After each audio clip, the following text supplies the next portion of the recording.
So particular kind of drawn out melody of the flute. That's why it says para ayata. The word ayata says ayata. Para means like poetry. Poetry is coming from a flute. Kalapara ayata venogita. Ayata venogita. So ayata venogita is describing the quality and the type of the Gita, the type of flute song that Krishna is vibrating. Ayata. So different acharyas explain what that means. Jiva Goswami says the verse means Kala Padariyata Murchitena. Murchitena Samhoitarya means Krishna plays in a particular way, a particular tune, to completely bewilder the gopis. Because even when Krishna was perfecting and practicing his flute playing to become a Sangeet virtuoso, or what do you call it? Sangeet Visharad, on the flute, and he was practicing, then he said, all right, I want to call Radharani.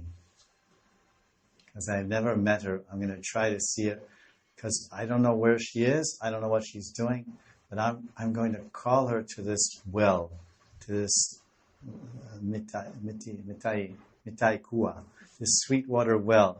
I'm going to call her here. Let me try. So Krishna played his flute, so attractive, so sweet. He put his whole heart into it. Like some people say, the teacher will say, oh, when you're dancing, put your heart into it. No, you're just dancing mechanically. There's no bhav, there's no feeling. You have to mix your heart in. It's not just this step and this mudra and that mudra, and this glance and that glance. It has to be backed by feeling, heart. You have to immerse your personality into the character you're playing. Otherwise, you won't actually be successful in your performance. So Krishna tried his best to call Radharani. What happened? Hundreds of gopis ran to the water well, but not Radharani. So he had to keep practicing. The gopis say, Vishnu says, thus, Shamsundar, because all women are bewildered by the sweet tones of your flute, a woman herself is not at fault, but rather the flute song which you have made is the blame. Not only does the woman deviate from proper Aryan behavior, Arya Charitan, the Chale, and her own prescribed duty of faithfulness to her husband, but she becomes deviant in all respects. Thus, you are the cause of us and all women abandoning religious principles. Don't blame us. The blame is you. It's your fault, not mine. This is a very standard dialogue between lovers and beloveds, husbands and wives, and it goes on eternally, even with Krishna and the gopis. The husband says, it's your fault, and the wife says, no, it's your fault. Husband blames the wife blames the husband. So it goes on there also. Not only do you have the bad quality of destroying our dharma, but your beautiful form enchants all the people in both the spiritual and material worlds and destroys their dharma as well. This is no one's fault except yours. The natural lust of women cannot be said to be the cause of their bewilderment, because all the moving and non-moving entities are also bewitched by your form and flute song. What more can we say about this, Sham? Even the most expert knowers of the truth are astonished by your fabulous flute song and gorgeous divine form. And lastly, we also understand that you're so beautiful and you're so dashing and attractive that you bewitch yourself. You're also amazed by your own form. And that's mentioned in many places throughout the Bhagavatam. In Dwarka Lila, Krishna looked inside the palace of Rukmini. There's a beautiful swimming pool, or maybe some small fountain with a pool underneath it to collect the water. And Krishna was sitting there on the side of that small pool one day. It's like a fish pond. He was watching the tropical fish go by inside that little pool. The guppies and the fantails and all the different kind of tropical fish. Then he saw in the water a reflection. Oh, who is this most beautiful man? I've never seen such an attractive and enchanting, beautiful man. And Rukmini was standing behind the pillar looking.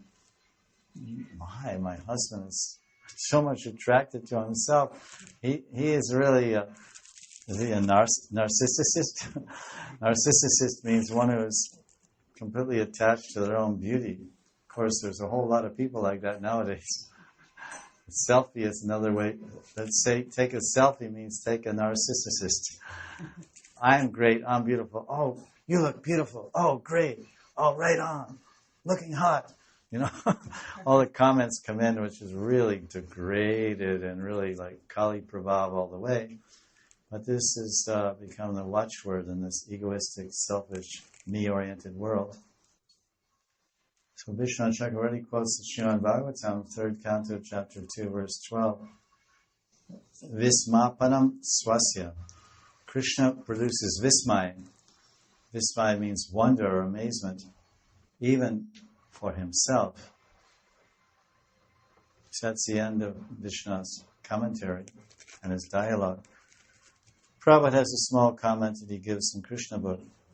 The gopis are saying this.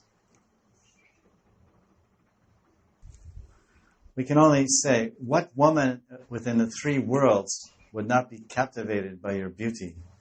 And the rhythmic song vibrated by your transcendental flute. Within these three worlds, there is no distinction between men and women in relation to you, because both men and women belong to the marginal potency, prakriti. I think it's a little switch here between the gopis and the acharya. Anyway, no one is actually the enjoyer of the male. Everyone is meant to be enjoyed by you. So I guess he's paraphrasing the gopis. That everyone is prakriti. Prakriti means shakti. Shakti means energy. Energy and energetic. Shakti and shaktiman. So Krishna is the supreme enjoyer. Bhaktaram Yagatapasam. And everyone is female in relation to Krishna. Everyone's to be enjoyed by Krishna. So they're pointing that out. Your flute attracts devas and devatas and devis and animals and birds and everyone. So what is our fault? So this is the basic commentaries we have. And tomorrow we'll continue with a little more discussion of verse 40 of the 10th canto of Srimad Bhagavatam.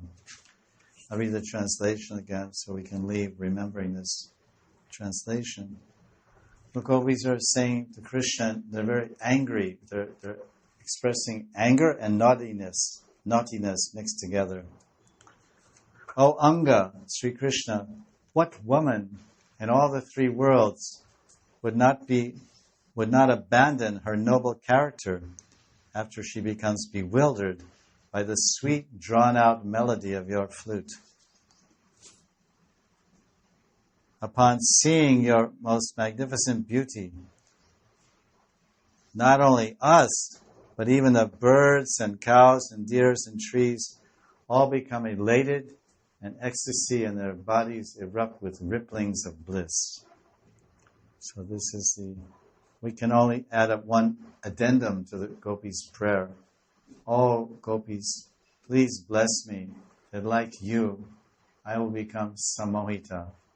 You became samohitarya, and you forgot everything else except Krishna. So please bless me that I become samohitarya, that I am hearing the sound of Krishna's flute. I'm not in a lila, and I'm not in Gopi Sarup, and my sadhaka rup. But I'm also hearing the sound of Krishna's flute every day when I chant the Kam Gayatri. So please bless me that one fine day I will chant the Gayatri, Kam Gayatri, become completely bewildered and forget all my material attachments, desires, ambitions, and interests. Become mad in love of Krishna like you all are. Srimad Bhagavatam Mahapurana Ki Jai.